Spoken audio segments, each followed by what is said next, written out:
What is up, everybody? This is Water Buffalo Man here, and we're back for more Dragon Ball Z Dokkan battle.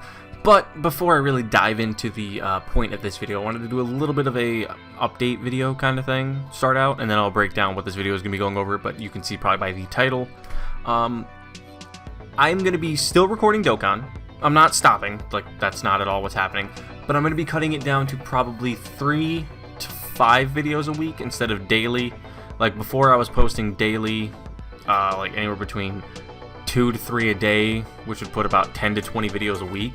But I'm going back to work in a 12-hour shift job, so I'll be working 4 or 5 days in a row, 3, 4, 5 days in a row with 12-hour days, which would be half of my day. So then I'll come home and probably record a little bit, or either just do bulk recordings on days when I'm available. I will still be trying to cover big, huge announcements when they happen, or the day of. I'll make a video the day of. The quality will be the same in the videos, hopefully a little better. Hopefully not any worse, but the videos won't be the moment everything drops. It'll be whenever I can get them up. But that's all I wanted to say on that. The videos aren't stopping. The videos will still be coming. It just won't be as frequently. There'll still be videos about 3 days a week, 3 to 5 days a week. There won't be a set schedule, but you will be getting at least 3 to 5 a week. And depending on what's new, like when part 2 starts, you'll probably be getting a cover video of that, going over what's going in part 2, what we have. Maybe there might not be as many showcases for units anymore, because granted I haven't done a lot, but there will be some, but not as many or as frequent, because showcases are something I need a little more time to sit down and record to get the optimal rotations, the optimal build and everything. But videos like this one and summon videos where I can just go over things a little bit, it's not as hard to take the time to record. But it's not hard, you know what I mean. It's just a little easier for me to do these breakdown videos than it is to sit there and manipulate turn after turn after turn to really do full breakdowns of units in showcases. But onto the video. Is the title and idea of this video is what should you use your red coins on if you wish to use them on this banner? Okay, so let's just start with the best unit, the #1 unit on the banner you should get with red coins, the Super Saiyan 4 Gogeta. This unit, I'm only going to go over their SSRs. I'm not going to break down their TURs because their TURs are monsters. Actually, let me rephrase that. I'm going to break down their TURs because there's no point in me breaking down their SSRs because they don't become really, really good until we have their TURs out there. One of them doesn't really change much. He's not that much better. But we're going to start with the Super Saiyan 4 Gogeta. Giant 8 power, Ki 3, HP attack and defense 170. Across the board, along with Shadow Dragon Saga, Ki 3 150. He greatly raises attack and defense on Super and causes immense damage. Attack and defense of 200%, Ki 4, plus an additional attack and defense of 40%, and attacks effective against all types for 8 turns from the start of turn. High chance of attacks being effective against all types from the 9th turn on, and high chance of evading enemies' super attack and countering with tremendous power. His active skill is plus energy emission, attack and defense of 40%, and all enemies' attack and defense minus 40% for 1 turn. Can be activated after character receives 4 or more attacks one time. 4 more attacks in battle can activate evaded once only. Okay. His links are Super Saiyan, Kamehameha, Shocking Speed, Over and Flash, GT, Fused Fighter, and Fierce Battle. Categories he fits on are Fusion, Shadow Dragon Saga, Kamehameha, Final Trump Card, Giant 8 Power, GT Heroes, and the new category, which we do not have yet, of Time Limit. His stats are really, really good.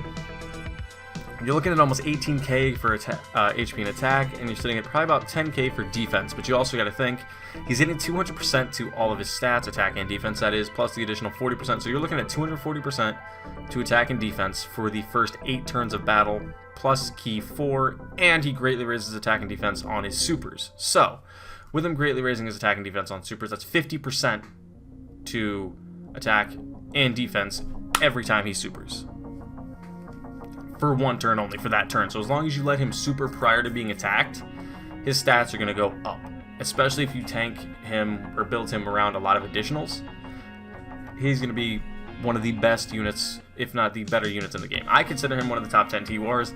If I had to make a top 10 TUR list, he's easily in the top 10. No questions asked. Alright, next unit.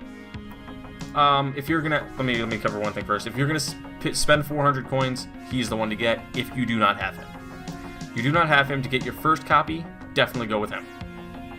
Alright, Second unit, in my opinion, I would go with would be the Heroic Warrior Future Gohan, who is a bond of Master Disciple and Hybrid Saiyans, Key 3, 170 to attack and HP, and 130 to defense. He greatly raises his defense for 1 turn on a super attack, and his passive skill is attack and defense 100%, rate reduces damage by 58% when HP is 58% or less. So, he has damage reduction when he's below probably about half health. He's the Bonded Master Disciple support unit to Key 1, attack and defense of 30%. Key support not the greatest, but his defense and attack support is fantastic. He transforms when conditions are met. He only transforms when HP is 50% or more, with an ally whose name includes Trunks, no Kid or GT. Starting from the 4th turn, from the start of battle. His link skills are All in the Family, Saiyan Warrior Race, Saiyan Lineage, Cold Judgment, Experienced Fighters, Dismal Future, and Fierce Battle. He transforms into Super Saiyan Gohan, but now what he does is he stacks attack on his super by 30% infinitely. He gets attack 100%, he loses his defense buff, but he does get damage reduction by 58% all the time, which is ridiculous. And if you build him on a Bond of Master Disciple team, he gets Key +2 and 60% to attack and defense for having 2 Bond of Master and Disciple category allies in the same turn. Plus, he launches an additional super when there's an androids category enemy, so if you're attacking any event with androids, this man will be stacking his attack by 60% every turn, pretty much. His categories, which is the reason why I waited, was because they don't really change. He gets Golden Warrior and Super Saiyan on Link skills here, but his categories don't change from Super Saiyan to this one.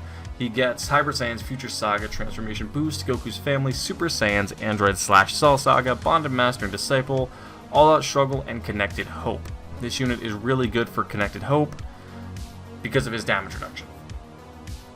His stats, again, really similar to the GT Gogetas, the Super Saiyan 4, but unlike the Super Saiyan 4, he does not stack attack and defense. He only stacks his attack infinitely, but he does have the damage reduction forever, whereas the Gogeta does not. If you don't have him, he is a very good unit to pick up. I would give him the number 2 spot on the list of units I would recommend getting. This next unit is kind of harder for me to say to get because of the fact that he's been around for so long and he's really not the best leaders for either of his categories. His categories are kind of lackluster. The Namekian's category is really small, so you don't really have much use to run him, and Worthy Rivals is not a category I've ever ran, personally. So, as you can see on screen, he's Key 3 and 150 for Worthy Rivals, Key 4, 170 for Namekians. He stacks his defense, which is amazing. That's great. And his attack and defense are 150 or 100% across the board for attack and defense, and he recovers 7% HP whenever his HP is 77% or less, which is good, so he recovers a little bit, and he foresees enemy supers.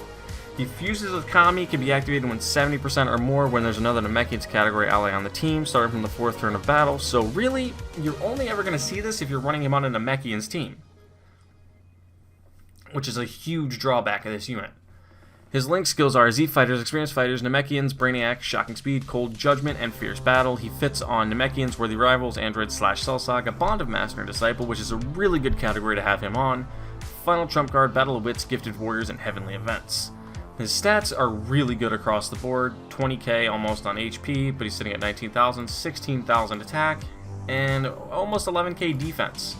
And with him stacking defense infinitely by 30%, he's going to go up pretty well, but we'll go over him when he fuses with Kami, because you won't really ever see this unless if you run him on a handful of teams like Namekians and maybe Final Trump Card. I don't remember what one Nail fits on. I'd have to look into it a little more to figure it out. But let me just do that quick. Let me look that up really quick. What other category does Nail fit on with Piccolo? He fits on Connected Hope. That's it. He would fit on Connected Hope with Nail. But I don't even think Piccolo is on Connected Hope. He is not, so you could literally only run him with Nail on Namekians. Because that's the only time you'd really run him, is on that team, because that's where he'd fit the best. Alright. He stacks attack for 1 turn.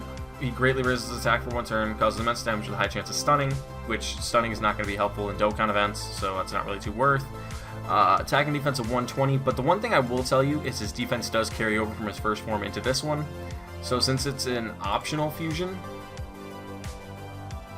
an active skill, you can decide when to do it. You could just sit there and stack up his defense, and all of a sudden, bam, transform into this later on in the fight, and he'll carry over the defense. and he gets the damage reduction of 40%, which is really nice on top of the 120 of the stats. Chance of performing a critical hit is 10% to 40%. The more HP remaining, the greater the stats boost. So if you're at full health, he has a 40% chance of hitting a critical, and recovers 10% HP when your HP is 77% or less, and he foresees enemy super attacks. None of his link skills or none of his categories change.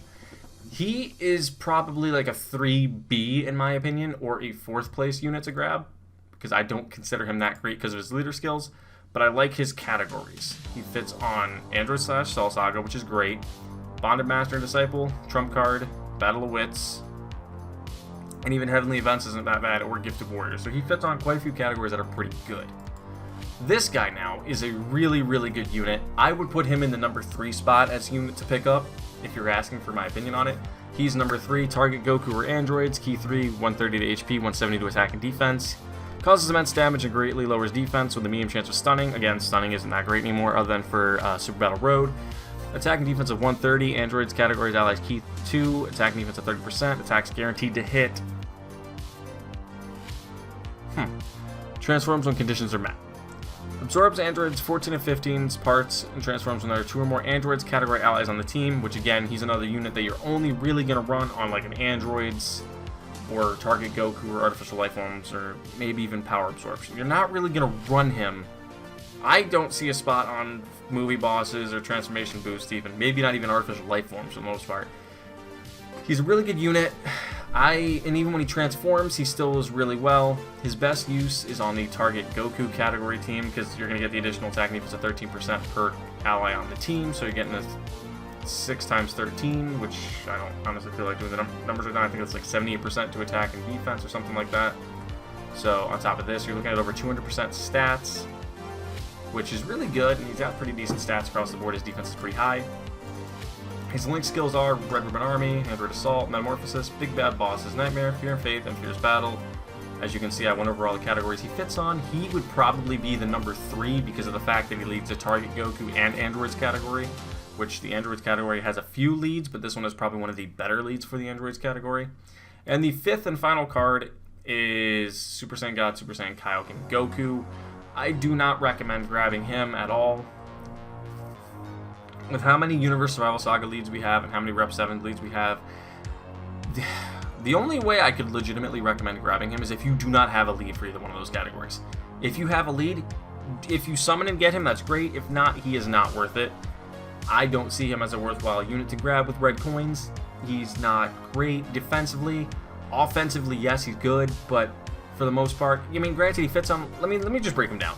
He's a Rep 7 in Universe Survival Saga, Key 3, 130 to HP, 170 to attack and defense. He stacks his attack infinitely with a 50% buff, which is great. Don't get me wrong, it's great. And he starts out with the attack and defense of 59%, which is, that's okay.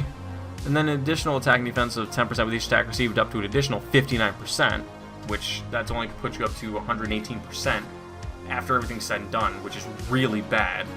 Plus an additional attack of 59%, attacks against all types when performing a super attack if HP is 59% or less. One time only he gets that buff of attack, like that one time only. He gets this, which isn't good at all, because if you get hit down once on like the second or third turn of battle and you use him to super, you're wasting that. That's gone for the remainder of the game. You can't use that for the remainder of your battle, which is horrible in my opinion. And his Spirit Bomb active skill can only be active when there's 3 or more Rep 7 category people on your team, which you're only going to run that again on your Rep 7 or your Universe Survival Saga. And you probably won't even run that on Universe Survival Saga. You'll probably run that only on a Rep 7 team. But his link skills are Godly Power, Warrior God, Super Saiyan, Kamehameha, Tournament of Power, Over in a Flash, and Fierce Battle. His categories are Universe Survival Saga, Realm of Gods, Pure Saiyans, Full Power, Rep 7, Goku's Family, Kamehameha, Bond of Master and Disciple, Final Trump Card, All Out Struggle, Turtle School, Attained Evolution, and Bond of Friendship, which we don't have either one of those last two. His stats are decent across the board. He needs an awakening. He's another unit that needs an Extreme Z awakening already, and he was just released in 2019. In 2020 for JP, but 2019 on global version, which is, he's not a bad card, but I would not grab him with red coins. He's not worth it. Especially with how many other leaders we have for Rep 7 or Universe Survival Saga. Rep 7 leaders, you have all of these as options. You have any of the Year 6 LRs. You have these guys, who are the 177, which is the best lead for it, and then you have them. Universe 7's team. Okay, and then for Universal Survival Saga, you have Jiren, Frieza in 17, Hit, who I would even consider Hit a better leader for it than him. Granted, Hit sucks. You have Jiren, and then you have some of these sub-leads. Okay, I wouldn't consider Hit a better leader. I take that back. That was just a joke. But neither one of these two is really good. Like, they're not worth using on the team. Like, there are many other units you can use. And if I look at this team right now for Rep 7, number 1, picking UI. Definitely. So 1, 2, 3, 4, 5. Right there, those 5 units. Like, right there's 5. Maybe 6. I'm not even going to dabble into this pool down here. Like, none of these... Like, he would probably be my number 6. Maybe, because I don't have him. Don't have him as an LR. But if I don't, I'm going to take him. Like, I'm not even going to touch... This guy's not going to fit on the team. He has no spot. He's not good. But he's the last one. But if you're asking me for 1 through 5, which order would I go with? Gogeta, Gohan, 13, Piccolo, and then Goku. But that's it for the episode, guys. That's my list of 1 through 5 who I would pick in my red coins, Gogeta being the most useful. Thank you guys for watching, and I will see you guys next time for more Dragon Ball Z Dokkan Battle, and I'll see you guys then.